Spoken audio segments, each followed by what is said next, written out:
24শে জুলাই আন্দোলনে বাংলাদেশ আসলে কি পেয়েছে? সারা বিশ্বে আমরা আন্দোলন করেছি, শুধু ঢাকায় না, সারা বিশ্বের বাংলাদেশ এবং প্রবাসীরা আন্দোলন করছে।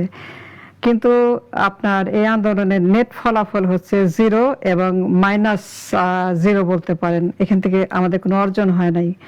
আমরা যে জন্য বিপ্লব হয়েছিল সেটা কোটা বিরোধী আন্দোলন, কোনো বৈষম্য থাকবে না, বৈষম্য মানে ডিসক্রিমিনেশন এবং অপ্রেশন এবং ফ্যাসিজম থাকবে না। কিন্তু এখন আমরা যে পার্লামেন্ট দেখছি, এইখানে আমরা যা ছিল সেই পার্লামেন্টে আছি।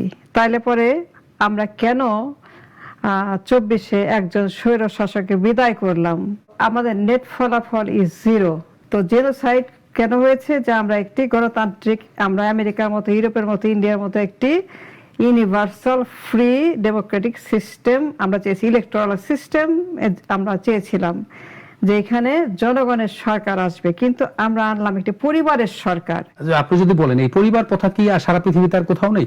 বেশিরভাগ দেশেই যদি আমরা বলি যে দুটো দল থেকে এবং পরিবার তান্ত্রিক, আমাদের তো পৃথিবীতেই সমাজ ব্যবস্থায় পরিবারতন্ত্র, এটা কি আমরা অস্বীকার করতে পারি? আপনি আপেল আর লটকান যেটা খাই আমরা, টক, যে আপনি মিলাইতে পারবেন না। পরিবার প্রথায় যেটা হয় যে আপনি জর্জ বুশকে যদি বলেন, তার সঙ্গে তার ক্ষমতা হচ্ছে 20%, 80% ক্ষমতা হচ্ছে যে আপনার কংগ্রেসের হাতে, কোর্টের হাতে, পেন্টাগনের হাতে, সেনেটের হাতে এবং লোকাল মেয়রাল ইলেকশনের হাতে, ইলেকটরদের হাতে। ওইখানে প্রেসিডেন্টের ক্ষমতা আপনি দেখছেন ডোনাল্ড ট্রাম্পকে পদে পদে নাজেহাল করা হচ্ছে। সে যেটাই আইন করে সেটাকেই সুপ্রিম কোর্ট বাতিল করে দিচ্ছে। সুতরাং ওইটার সঙ্গে আপনি পরিবারতন্ত্রের, আমাদের এখানে যে আর্টিকেল 70 হচ্ছে যে আপনি একটা রাবার স্ট্যাম্প পার্লামেন্ট, এটা শেখ মুজিবুর রহমান করেছিলেন। আমি ইতিহাসে যাব না, যে দলের প্রধান, পার্লামেন্টের প্রধান, সরকার প্রধান একটা ব্যক্তি, তার কথার উপরে কোনো ভোট দেওয়া চলবে না, সে যেটা বলবে সেটা আইন। আর্টিকেল 70 এটা এখনো বিদ্যমান এই 72-এর সংবিধানে। আমেরিকার আইনে প্রেসিডেন্ট যখন কোনো প্রপোজ করে, সেনেট এবং কংগ্রেসে যদি পাস না হয়, কোর্ট, তারপরে কোর্টে যাবে। কোর্ট যদি বলে নো, ডোনাল্ড ট্রাম্প কেন, ওর বাপেরও ক্ষমতা নাই সেটাকে আইন করা। সে কত আইন করছে, কত কিছু সে করছে, কিন্তু ধোপে টিকছে মাত্র 80% is gone, because it is a পরিবারতন্ত্র না, it is a system that works. এই সংবিধান ইজ এ ডেঞ্জারাস সংবিধান। এই জন্য দায়ী ফাইনালি 75-এ ফেল করলাম, 81-তে ফেল করলাম, 90-তে ফেল করলাম, 111-এ ফেল করলাম। ফাইনালি 54 বছর পরে আমরা 24-এ যখন ফাইনাল সেটেলমেন্টে গেলাম, যে এইবার আমরা আমেরিকার মতো গণতন্ত্র পাবো, এখানে আর কোনো পরিবার থাকবে না, ফ্যাসিবাদ থাকবে না এবং কোটা থাকবে না, অনলি মেধা থাকবে। এবং জনগণের থেকে আমাদের মধ্যে যে কোনো কেউ, রহিম, করিম, যে কোনো লোক প্রধানমন্ত্রী হইতে পারবে। আমি অনেকের সাথে কথা বলছি, নাম বলবো না, আমি তাদেরকে মুখের উপর বলছি, হ্যানা ভোট পাস না করে রাস্তায়, শহীদ মিনারে এবং সনদ, জুলাই সনদ অর্জন না করে যারা পার্লামেন্টে যায় তারা দেশদ্রোহী। তাদের বিপ্লবের আইন যেটা আছে সেই আইনে তাদের শাস্তি হওয়া উচিত। যারা এখন পার্লামেন্টে আছে, পার্লামেন্টের যারা বিপ্লবের জন্য সমন্বয়ক বলে দাবি করে, এরা যে বেইমানি করেছে এর কোনো তুলনা বিশ্বের ইতিহাস আপনারা পাবেন না। তারা নেতা হয়ে গেছে, লন্ডন যায়, চীনে যায়, বড় বড় গল্প শোনায়, কিন্তু আমার জুলাই সনদ পাস হয় নাই, আমার এখানে হ্যানা ভোট পাস হয় নাই। তার মানে কি আবু সাইদকে খুন করা হয়েছে এবং খুন করে কিছু লোক সুবিধাপ্রাপ্ত হয়েছে। আমাকে ব্ল্যাকলিস্ট করছিল হাসিনা, কারণ আমি কামরুজ্জামানের বিরুদ্ধে, জামায়াতের বিরুদ্ধে সাক্ষী দেই নাই। সারা দুনিয়া জানে যে আমি কামরুজ্জামানের সাক্ষী দেই নাই, সুখরঞ্জন বালি সাক্ষী দেয় না, কারণ এটা ছিল ভুয়া ট্রাইব্যুনাল। হাসিনার সঙ্গে আমি দেখা করছি 2008 সালের আগস্ট মাসের 8 তারিখে ওয়াশিংটনে তার ছেলের বাড়িতে, কারণ আমি ছিলাম তাদের ফেভারিট, আওয়ামী লীগের পক্ষে। যখন দেখলাম হাসিনা উল্টাপাল্টা করতেছে, আমি তখন তার বিরুদ্ধে আমি লেখা শুরু করলাম। নায়ের দিগন্তে, জনকণ্ঠে লিখছি 10 বছর, নায়ের দিগন্তে লিখলাম 10 বছর। তা আমি যে এত সময় দিলাম, শ্রম দিলাম, ঘাম দিলাম, আমি কোটি কোটি টাকা আয় করতে পারতাম। আমি ঘন্টা পর ঘন্টা ভিডিও করছি, কারণ আমি একজন ট্রেডার। আমি আমার টাকা পয়সা রেখে আমি দেশের জন্য সংগ্রাম করছি, সারা দুনিয়া জানে তারা কি করছে, আমি কি করছি। আমি প্রথম দিকের, আমরা পরে তো অনেকেই আসছে, কিন্তু প্রথম চোটে কোনো ভয় ছিল না যখন মিনাফার কথা বলছে। আমার কথা হচ্ছে ওইগুলা না, সামান্য একটা সনদ পাস করার আগে কেন বাজেট পাস করলো? They have no right to go to parliament pass a budget before they pass the July সনদ। It's a crime against humanity, against revolution. It's a crime, it's a murder, কারণ আবু সাইদ মারা গেছে, হাজার হাজার আবু সাইদ, তারা জীবন দিয়েছিল একটি ফ্যাসিবাদ মুক্ত, কোটা মুক্ত, মেধা যুক্ত রাষ্ট্র ব্যবস্থা ফার্স্ট টাইম শুরু করার জন্য। নতুন বাংলাদেশ 2.0 রিভলিউশন, বৈজ্ঞানিক বাংলাদেশ। আমরা যে একটা কুলি মজুরের জাত, আমরা কুলি মজুর আর দুনিয়ার দর্জি, জামা সেলাই করি।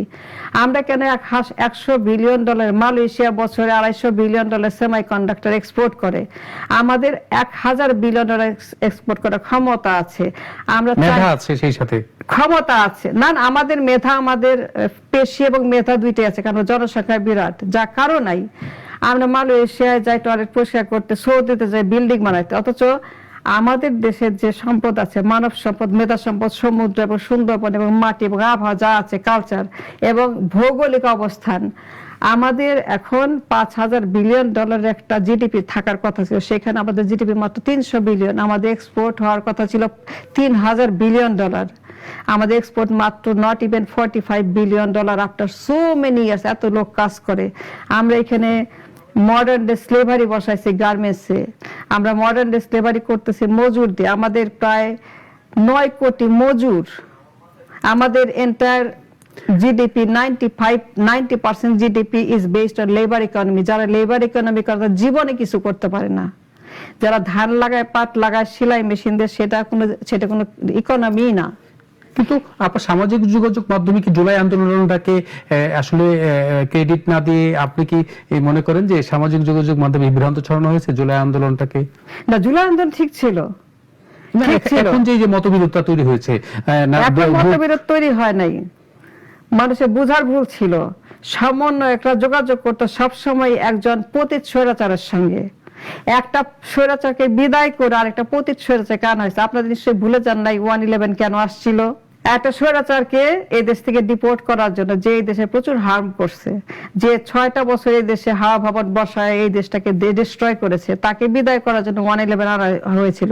তাইলে আমরা একটা স্বৈরাচারকে তারই আরেকটা স্বৈরাচার আনবো কেন? আমাদের এই দেশকে গুণী লোক কম আছে? এট দ্য মোমেন্ট কেউ না, কাউকে যদি না পান আপনি, তাহলে তো ডক্টর ইউনূসকে তো আমরা গুণী লোক হিসেবে আনছিলাম। ডক্টর ইউনূস আসবে কেন picture? Who is doctor Yunus? আমার এখানে গুণী লোক কম আছে, আমি নাম বলবো না। আমার এখানে আমি 10টা লোকের নাম বলতে পারি, আমি বলবো না গুণী লোক যারা to stabilise until the election happen. আপনি দেখেন বিভিন্ন দেশে নেলসন ম্যান্ডেলার এখানে দেখেন আপনি বিপ্লব হয়েছে, আপনি দেখেন বিভিন্ন দেশে বিপ্লব হয়, তারা তো একটা সিস্টেম বিপ্লবের সফল হয়েছে। ইরানে বিপ্লব হয় নাই। তার মানে কি ডক্টর ইউনূস কি জুলাই আন্দোলনের সাথে বেইমানি করেছে? অবশ্যই বেইমানি, অবশ্যই, কিন্তু তাকে বেইমানি করতে বাধ্য করা হয়েছে। সে বেইমানি করছে, এক নাম্বার হচ্ছে সে ব্যবসা করছে জুলাইকে নিয়ে। ডক্টর ইউনূসকে যদি বলতে বলেন তাহলে পরে তো অন্য চ্যাপ্টার হয়ে যায়। সে ডক্টর ইউনূস সে প্রচন্ড রকম একটা খারাপ লোক। হাসিনা যে তাকে যে ধুইছে, আরো ধুইলে আর একটু খুশি হইতাম, কারণ সে ডিজার্ভ করে, কারণ সে প্রচন্ড লোভী। সমন্বয়করা কেন তাকে নিয়ে আসছে এত লোক থাকতে, আই ডোন্ট নো, কিন্তু যোগাযোগ কিন্তু করছে সমন্বয়করা তার সঙ্গে, এবং আগাগোড়াই তাদের সঙ্গে সমন্বয়ের যোগাযোগ। ফাইনালি লন্ডনের একজন পতিত স্বৈরাচার সেইখানে নির্বাচনটাকে হাইজ্যাক করছে। 7 তারিখে, 5 তারিখে যখন বিপ্লব হইলো, রাস্তায় লাশ পড়ে রয়েছে। 7 তারিখে তাদের দলের মহাসচিব ডিমান্ড করছে যে নির্বাচন দিতে হবে, 3 মাসের মধ্যে নির্বাচন চাই। ওই দিনে আমি শেক আপ করে গেছি, বলি কি বলে, রাস্তায় লাশ, সে বলে নির্বাচন চাই। তার মানে পুরো বিপ্লব ওই দিনই শেষ হয়ে গেছে। আপনি যেহেতু প্রবাসে থাকেন, আমার এই বিপ্লবটাকে প্রবাসীরা এখন কি পর্যায়ে দেখছে? একসময় তো অবশ্যই প্রবাসীদের আন্দোলন দেখেছি আমরা, কিন্তু এখন এই আন্দোলনটাকে হুজুগে বাঙালি বলে একটা কথা জানেন আপনি? হুজুগে পড়ালেখা কম বাঙালি, কিন্তু হুজুগে পড়ালেখা করে 5% লোক। আপনি আমাকে বলেন যে যখন বিপ্লব হয়েছে প্রত্যেকে মনে করছে আমরা আমেরিকা হয়ে গেছি, এখন সবাই মেনে নিচ্ছে। আবার সেই লোক যাকে তারা বিদায় করছে 1/11 এর সময় এই দেশ থেকে বিদায় করছে, আর আরেকটা হাসিনা, তো তাকেই নিয়ে আসছে আবার, কেন এই দেশে কি লোক নাই? প্রবাসীরা কি দৃষ্টিকোণ থেকে দেখছে এখন? প্রবাসীরা সব ভুলে গেছে, এখন তারা চা খায় গল্প করে, সব ভুলে গেছে যে হুজুগের বাঙালি, সেটা কথা না, কথা হচ্ছে কি প্রবাসীরা মূল্যায়ন করলে কি কিন্তু করে? আপা সেই সাথে আমার আরেকটা প্রশ্ন, আপনি কি খেয়াল করে দেখেছেন কিন্তু সাম্প্রতিক সময়ে যখন আপনি যখন সরকারের সমালোচনা করছেন, আপনি যখন ডক্টর ইউনূসের সমালোচনা করছেন, একটা সময় ডক্টর ইউনূস নিজে কিন্তু সাধারণ মানুষের সামনে বলেছিলেন যে আমার যত পারেন সরকারের সমালোচনা করেন, যখন সমালোচনা করতে গেল তাদেরকে জেলে ঢোকানো হলো। এই সময়টা এসে নানা জায়গায় সোশ্যাল মিডিয়া সহ নানা জায়গায় যখন মানুষ সমালোচনা করছে সরকারের, একই দৃষ্টিভঙ্গি আমরা দেখতে পাচ্ছি। এই যে আন্দোলন নিয়ে বা জুলাই আন্দোলন নিয়েও নানা ধরনের সোশ্যাল মিডিয়াতে দেখবেন যে আপনি যদি সাম্প্রতিক সময় দেখেন নানা ধরনের বাজে মন্তব্য, নানা এই জায়গায় কি আসলে এটা উচিত জুলাইকে নিয়ে এইভাবে বাজে মন্তব্য করা? জুলাই কিনে না, আসলে যতক্ষণ পর্যন্ত আপনি এই দেশে ইকোনমিক স্ট্রেংথ তৈরি করতে না পারবেন, মানুষকে যে পর্যন্ত আপনি টাকা দিতে না পারবেন হাতে, মানুষের ক্রয় ক্ষমতা, মানুষকে 1 লক্ষ টাকা বেতন প্রত্যেকের জন্য না করতে পারবেন, আপনি যতক্ষণ আমিরাতের মতো না হইতে পারবেন। আমিরাত কিন্তু মুসলিম মেজরিটি দেশ, আপনি মুসলিম মেজরিটি দেশ। আপনি কি মনে করেন যে সৌদির বাদশাহ এবং আমিরাতের আমির উনারা কম বোঝে আমাদের চাইতে? উনি তো আমেরিকার হাত ধরেই তো এত বড় লোক হয়েছে। তা আমরা কেন সবসময় মানুষের নিন্দা করি? আর সবাই আমাদের দেশ দখল করে ফেললো, চুরি করলো, নিয়ে গেল। হয় তুমি চীনপন্থী, না তুমি আমেরিকাপন্থী। তুমি একটা লিডার্স তৈরি করো, একটা লাইনে যাও, তুমি দেশটাকে আমিরাতের মতো, মালয়েশিয়ার মতো ইকোনমিক্যালি ভাইব্রেন্ট করো, তোমার সব সমস্যা চলে যাবে। যতক্ষণ হাতে টাকা আছে কেউ তোমাকে গালি দিবে না। আমার সমস্যা করাপশন, প্রচন্ড করাপশন। জুলাই আন্দোলনটা যেটা আমরা করলাম সবাই মিলে, যেটা সামাজিক একেবারে আমরা বলি ছাত্র জনতা, শিক্ষক এবং প্রবাসীদের কথাও বললাম, সেই জায়গায় তাহলে কি আমরা আসলে কি এটা একেবারে গড়ে তুলতে পারলাম না? এটা ব্যর্থতা দায় টাকার। এই ব্যর্থতার দাস এটা হচ্ছে যে আমাদের অ্যাভারেজ আইকিউ হচ্ছে 75, মিনিমাম আইকিউ প্রয়োজন 100। আমাদের মেধা শক্তি খুব কম, আমরা ভুলে যাই গতকালকের কথা। তাইলে পরে যদি না হইতো, তাহলে পরে আমরা জুলাই সনদ পাস না করে কখনো পার্লামেন্টে যাইতাম না।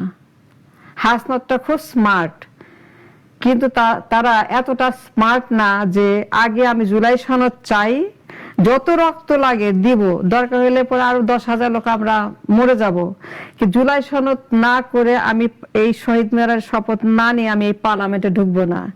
এই বোধটা যতদিন এই জাতির না আসবে যে মীমাংসিত স্বাধীনতা, আমি শহীদ মিনারে দাঁড়ায় বা আমি আবু সাইদের বাড়িতে দাঁড়ায় আমি প্রতিজ্ঞা করব, যতক্ষণ পর্যন্ত আমার দেশে পরিবারতন্ত্র বিলুপ্ত না হবে এবং জুলাই সনদ এক্সিকিউশন না হবে, এই parliament is a fraud parliament. এখানে কোনো সরকার নাই, এই দেশ চলছে একটি পরিকল্পিত ষড়যন্ত্রের সরকার। এই দেশে কোনো উন্নতি হবে না। It's a failed revolution, it's a failed গণহত্যা।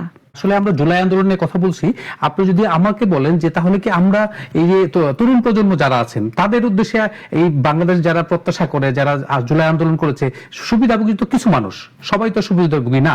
জুলাই আন্দোলন করেছে লাখ লাখ মানুষ, কোটি মানুষ যুক্ত ছিল, কিন্তু এই যে যারা সুবিধাভোগী না, ধরেন 100, 200, 300, 500 মানুষ সুবিধাভোগী, এই যে আপনার দিকে তাকিয়ে আছে এখন জুলাই আন্দোলনের 1 কোটি মানুষ, তাদের উদ্দেশ্যে আপনি কি বলবেন এই আগামীর বাংলাদেশ নিয়ে? আমি মনে করি যে আমার দেশকে সবার আগে একটি এমন একটি সরকারকে একজন এডুকেটেড ব্রিলিয়ান্ট, একজন ম্যান্ডেলার মতো, আপনার মাহাথিরের মতো, একটা লি কুয়াং এর মতো, মাহাথির, লি কুয়াং এবং ম্যান্ডেলা এই ধরনের একটা সুপ্রিম লিডার বসায় এমপ্লয়মেন্ট ক্রিয়েট করতে হবে, বিদেশ থেকে জব আনতে হবে, বিনিয়োগ আনতে হবে, কারখানা বসাতে হবে, মানুষকে খাবার দিতে হবে, হাতে টাকা দিতে হবে, সব প্রবলেম অটোমেটিকলি সলভ। সবার আগে সমস্যা আমার লিডার নাই, যতগুলো আসছে 54 বছর সবগুলো। তাহলে আপনার লিডারটা তৈরি হবে কিভাবে? লিডার আছে তো, লিডার আছে, হ্যাঁ লিডার আছে, আমি নাম বলবো না। নতুন প্রজন্ম থেকে লিডার তৈরি হবে কিভাবে? ব্যবসায়ীদের মধ্যে থেকে লিডার আসতে হবে, নট দ্য পলিটিক্যাল। তার মানে কি আপনি বলতে চান যে পলিটিক্যাল লোক মানে কারাপ্টেড? অবশ্যই দেয়ার কারাপ্ট, অবশ্যই দেয়ার কারাপ্ট। তা নাহলে পরে সুইস ব্যাংক ভরে গেল, আপনি চুরি করছি না লিডার। আমি তো আপনাকে অন দ্য রেকর্ড, এখন আমি কম্পিউটার যদি দ্বারা আমাকে 2 ঘন্টা সময় দেন, আমি সমস্ত নাম ধাম দিয়ে বলতে পারি। আবার জ্যাকসন আসছে ভর্তি সমস্ত লিডারদের চুরি করা টাকা, আমাদের কাছে অফার আসে, নিবেন টাকা নিবেন, মানে সস্তায় দিব, বিকজ তারা পাচার করে। আমার এখানে বিভিন্ন ব্যাংকের লোকজন, আপনি কতগুলা ব্যাংকের, সারা আমেরিকাতে ব্যাংকের পাচার আমার চোখের সামনে, আমার চোখটা অন্ধ হয়ে যায় অন্ধকার দিকে যখন দেখি যে আমার দেশের টাকা এখানে মার্কেট করছে, চুরি টাকা পাচার। তো পিক আপ এর ফোন $1 মিলিয়ন, 6 মিনিটে পৌঁছা দেবে। So easy। আমরা এই যে সংকটের কথা বলছি দেশ নিয়ে, তাহলে আমাদের সমাধানটা কি? সমাধান মাহাথির লাগবে, লিকুয়াং মাহাথির একদম দেনে। আপনার এখানে লাগবে Ayatollah Khomeini, Mahathir, Lee Kuan Yew, Nelson Mandela, Donald Trump, Narendra Modi, brilliant, educated, talented, high IQ, 140 IQ. এই জন্য কি আমাদের দেশে আছে নাকি আমাদের প্রবাস থেকে তো আনতে হবে? হ্যাঁ, প্রবাস থেকে আনেন, কারণ প্রবাস থেকে আপনি মনে করেন না যে হাসান আব্দুল্লাহদের মতো যোগ্য, এরাও যোগ্য নেতা? এরা যোগ্য নেতা না, দে ডোন্ট হ্যাভ না, দেশ চালানোর মতো যোগ্য তাদের নাই। They can lead the movement. আপনার যে বালেন্দার, যেটা নেপালের না, হি ইজ অ্যান এক্সাম্পল। কেমন করবে জানি না, but E need a change, has something not the same আপল, different kind of আপল। আমার লিকুয়াং মাহাথির ছাড়া হবে না, কারণ আমাদের হিউজ পপুলেশন টু ডেঞ্জারাস। তার মানে কি আপনি বলতে চান যে আরো একটা প্রতিবিপ্লব হওয়ার সম্ভাবনা আছে? হবে, কারণ economic situation is so bad. You cannot run the country on debt and printing the money. Debt and printing, মানে লোন এবং প্রিন্ট। আপনার কোনো টাকা নাই, you don't have an income. Show me one source of income. একজনকে আশিক চৌধুরী জানেন আপনি, যে বিডার ওনাকে নেওয়া হলো যে ইনভেস্টর আনার জন্য, কিন্তু বাস্তবতা কি? উনি তো অলরেডি তো সোল্ড আউট। আমার যে বুয়েটের যে ব্রেন আছে, এরা অনেকে মেটার চাকরি করে, অনেকে আপনার ধরেন টেসলার চাকরি করে, এরা অনেক বাঙালি বুয়েটের, ঢাকা ভার্সিটি বড় বড় পজিশন আছে, আমেরিকাতে, ইউরোপে আছে। ধরেন একটা লোক গেল, একটা শ্রমিক যে নাকি এখানে MA পাস, সে ওখানে গিয়ে উবার চালাবে 1 বছর 2 বছর, মাসে $5,000-6,000 আর্ন করবে, তারপর একটা রেস্টুরেন্টের পার্টনারশিপ কিনবে, 15%, 20%, $50,000 দিয়ে 2 বছর পরে 4-5টা বাড়ি কিনবে, বাফেলোতে 10টা বাড়ি কিনবে। 10 বছর পরে সে 10 কোটি, 15 কোটি, 20 কোটি টাকার মালিক। তার আগে কোনদিন হোয়াইট হাউসে দাওয়াত পাইছে? আমার প্রধানমন্ত্রী হোয়াইট হাউসে বসে সে ডিল করবে, আমাকে $50 বিলিয়ন একটা প্রজেক্ট দাও, যে আমি তিস্তা প্রজেক্টটা শেষ করব, আমার ইঞ্জিনিয়ার দিয়ে আমাকে ট্রেন করো, আমাকে হেল্প করো, আমার এখানে তুমি সাহায্য করো।